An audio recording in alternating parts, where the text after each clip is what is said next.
Ya Pak, dari ada saham yang ya dari awal tahun lalu emang udah jatuh ke 50 ini. Saham apa, Cuman Pak? PBRX Pak, PBRX, oke. Ada yang lain atau cuman PBRX aja yang Pak Naik baru itu pegang? aja, baru itu Oke. aja. Hah?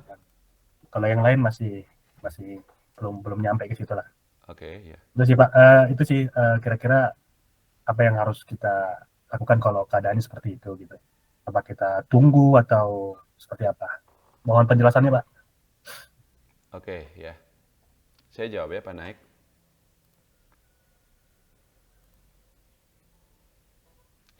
Pertama, saya bisa katakan bahwa hari ini itu saat ini memang investasi saham di pasar modal itu jauh lebih sulit dibanding dulu waktu saya masih ya tahun 2015, 2016 ya. Sekarang itu sulit sekali. Kenapa? Karena saham-saham yang gocapan itu banyak banget. Saham-saham yang IPO di harga 200, 300, naik dulu sebentar, ujung-ujungnya turun, turunnya lalu langsung mati di gocap. Ada lebih dari 170 saham yang harganya sekarang ini gocapan atau hampir mendekati gocap. Dari total 800 saham di BEI. Artinya 20% Pak. 20% bayangkan. Jadi kalau dulu ya saham-saham yang bermasalah itu kan cuma sahamnya ya grup Bakri ya. Kalau angkatan lawas pasti apal nih, Bumi segala macam. Itu memang nggak pernah jauh-jauh dari gocap itu. Dan apa namanya banyak makan korban seperti itu. Kalau sekarang kalau dulu ya cuman mereka aja gitu ya, yang gocapan ini cuman puluhan lah. Sekarang ratusan jumlah saham-saham yang ujung-ujungnya ke gocap ini. Kalau Anda beli saham secara random, acak di pasar modal kita gitu ya. Anda beli 10 saham, maka 2 atau 3 di antaranya itu akan turun ke gocap. Itu yang saya sebut sangat sulit sekarang ini. 2 di antaranya, 3 di antaranya turun ke gocap, yang lain-lainnya ya ikut turun juga. Jadi dari 10 saham itu, kalau kita beli secara acak sekali lagi, mungkin hanya 1 atau 2 yang benar-benar menghasilkan keuntungan. Sekarang ini ya, IHSG-nya pun jadi susah naik juga gitu. Saya sudah sering mengeluh soal ini, IPO terus-menerus ini harusnya dihentikan karena ujung-ujungnya jelek ya, jeblok, bikin investor rugi. Tapi ya tidak didengarkan juga sama otoritas pasar modal kita. Tapi nggak apa-apa lah. Itu satu, Pak Sirait ya.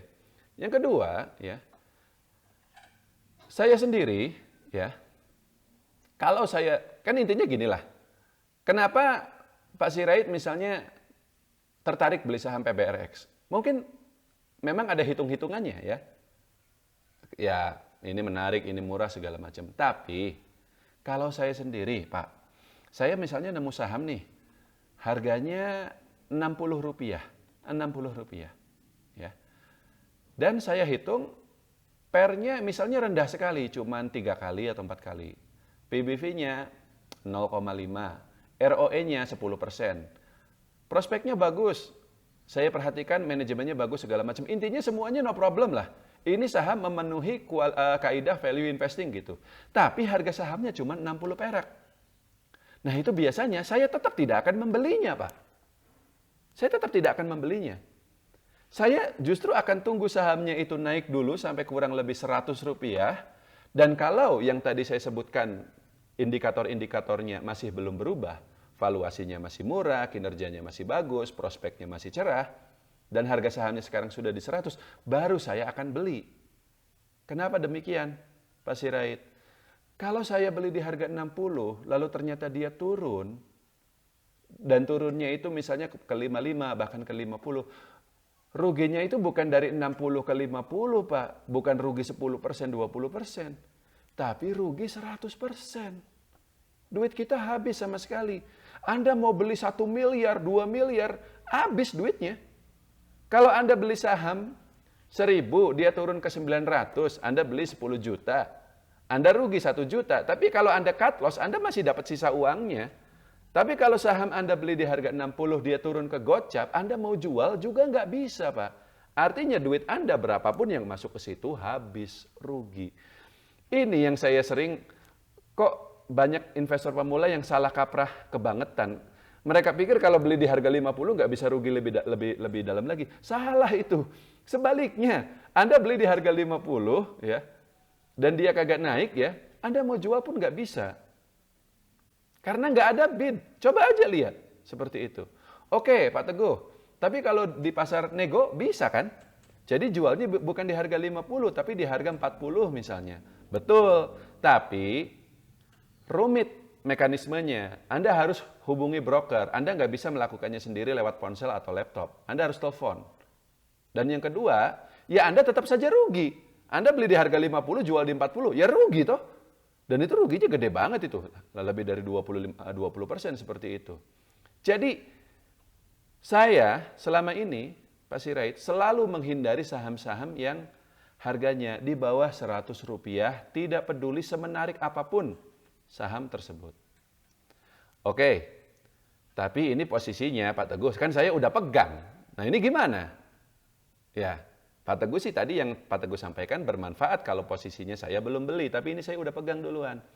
Nah, kalau begitu, nomor satu, balik lagi Pak. Kalau Pak Sirait sih saya yakin seperti tadi yang saya sampaikan, Anda beli PBRX ini memang karena ada hitung-hitungannya. Tapi banyak yang lain-lain ini yang memang mereka ikut-ikutan aja beli saham, kena pom-pom, IPO itu ya. Lalu jeblok, setiap kali dia turun, dia ya nggak tahu apa yang harus dilakukan karena ya nggak mau cut loss juga, takut cut loss juga, dan sebelum dia sadar sudah terlambat, sahamnya udah mati duluan digocap. Sekarang ini banyak banget investor pemula yang seperti itu. Dan saya tidak bisa menyalahkan mereka karena isinya saham-saham kita memang banyak banget yang seperti itu sekarang ini, yang gocapan seperti itu gitu ya.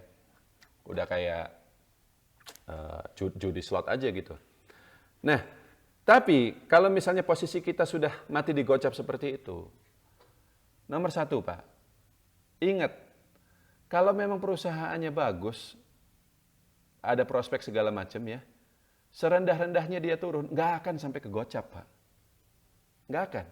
Artinya kalau dia sampai gocap, berarti ini pasti jelek banget lah. Pasti ada masalah, pasti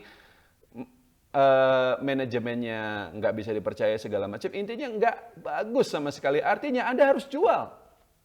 Jangan berharap dia naik, nggak akan naik. Anda harus jual. Tadi yang seperti saya katakan, Pak Teguh pernah nggak beli saham, lalu anjlok harga sahamnya turun? Pernah. Tapi kalau turun sampai sekian gitu ya, ya biasanya karena entah itu kinerjanya turun, IHSG-nya turun. Tapi kalau turunnya sampai ke gocap, berarti sejak awal perusahaannya bermasalah. Nggak layak investasi sama sekali. Entah itu mau bangkrut atau apapun gitu. Jadi, Anda harus jual. Nah, tapi kan nggak bisa di pasar reguler. Nggak bisa Anda melakukan sendiri di aplikasi trading. Ya, dalam hal ini Anda harus telepon broker.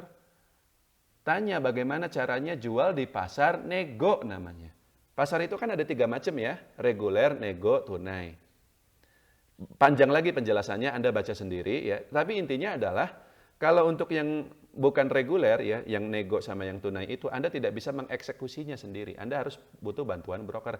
Inilah kenapa setiap kali ada orang bertanya sama saya cara memilih sekuritas yang bagus, saya bilang, carilah yang ada brokernya. Bukan sekedar customer service, tapi orang yang memang bisa Anda hubungi sewaktu-waktu jika ada kejadian seperti ini. Makanya jangan buka rekening itu cuman modal ponsel doang. Anda datang gitu ke kantornya, ketemu sama orangnya gitu loh. Harus capek sedikit, harus mau ribet sedikit seperti itu. Nah, nanti Anda dibantu sama broker ini ya. Lalu terjual. Biasanya memang nggak di harga 50, bisa di harga 40, 30, bahkan bisa di harga 10 perak, Pak. Jadi habis juga gitu duit kita gitu loh. Cuman enggak habis 100%. Masih ada sisanya. Anda beli misalnya saham PBRX 10 juta di harga gocap. Anda bisa jualnya di harga 25. Ya berarti kan sisanya tinggal 5 juta rupiah ya. Ya nggak apa-apa, mau bagaimana lagi? Mau bagaimana lagi? Tapi Anda jangan diem aja, lalu istilahnya berharap-harap yang cemas bahwa ini akan naik lagi. Karena dalam banyak kasus Pak, dalam banyak kasus malah yang sering terjadi adalah udah mati digocap, disuspend, delisting. Nah kalau sudah delisting, itu sudah terlambat. Anda mau jual di pasar nego juga udah nggak bisa. Udah nggak listing lagi sahamnya di bursa kita. Dan banyak kan saham yang seperti itu. Baru IPO tahun 2020 atau tahun 2019, sahamnya jeblok, suspend, delisting. Bandarnya udah dapat duitnya, kita nggak dapat apa-apa. Nah itu jangan sampai seperti itu. Kita harus cerdas lah sebagai investor. Cukup ya Pak Naik Sirait? Ya, cukup Pak. Makasih Pak. Lanjut ya.